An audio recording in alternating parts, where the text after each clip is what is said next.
High class 10 students, आज की class में हम पढ़ रहे हैं क्वेश्चन नंबर 5 या example number 5 of class 10 chapter electricity. तो अभी तक 4 क्वेश्चंस कर लिए हैं, आई होप उनमें आपको कोई दिक्कत ना आई हो। तो फिफ्थ क्वेश्चन हमारे पास शुरू हो रहा है। फिफ्थ एग्जांपल है, सॉलिड एग्जांपल है। तो रेजिस्टेंस किसी भी मेटल का है ऑफ लेंथ 1 मीटर की, देखिए लेंथ देखिए 1 मीटर, उसकी रेजिस्टेंस दे रखी है 26 ओम और टेंपरेचर कह दिया हमें, फिक्स टेंपरेचर देते हैं 20 डिग्री सेल्सियस। अब कह रहे हैं कि डायमीटर जो है वायर का वो है 0.3 mm। अब पहले इसको भी मीटर में कन्वर्ट करो, क्योंकि हमारा जो स्टैंडर्ड यूनिट है, सही यूनिट है वो मीटर, ठीक है, लेंथ डायमीटर सबका -3 मीटर हो गया। तो इसको बे पॉइंट पे इधर ले जाओ, तो 3 × 10⁻⁴ मीटर हो गया, ठीक है। तो what will be the resistivity of the metal at that temperature, इसी टेंपरेचर के ऊपर जो रेजिस्टिविटी है वो कितनी होगी।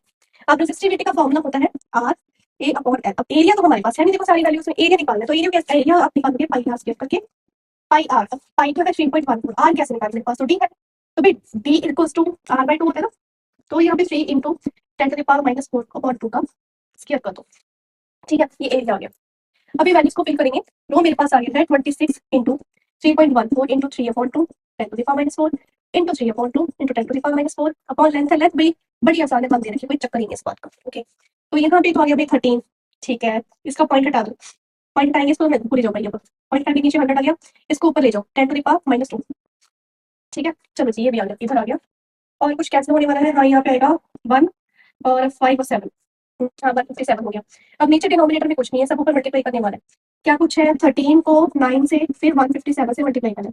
13 को 9 से करेंगे, 9 से 27, 9 और 2 11 117 को 157 से मल्टीप्लाई करना है। यहाँ पर आ गया 4 और 4 8 और 2 10, इतना हो रहा है। इसको सॉल्व कर दोगे, काफी बड़ी वैल्यू आएगी, ऑब्वियस है। इसको अब आप पहले कैलकुलेटर पे करना चाहो उस पे कर लो, मैंने यहाँ पे सॉल्व कर देती हूँ।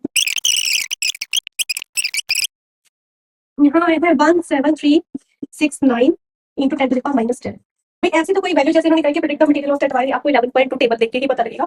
भाई ऐसी तो कोई वैल्यू है नहीं, तो पॉइंट्स को पिछले जाते हैं, 1 2 3 4, 4 पॉइंट पीछे लेके जाते, तो यहाँ पे -6 आ जाएंगे, 4 पॉइंट से आ जाएंगे।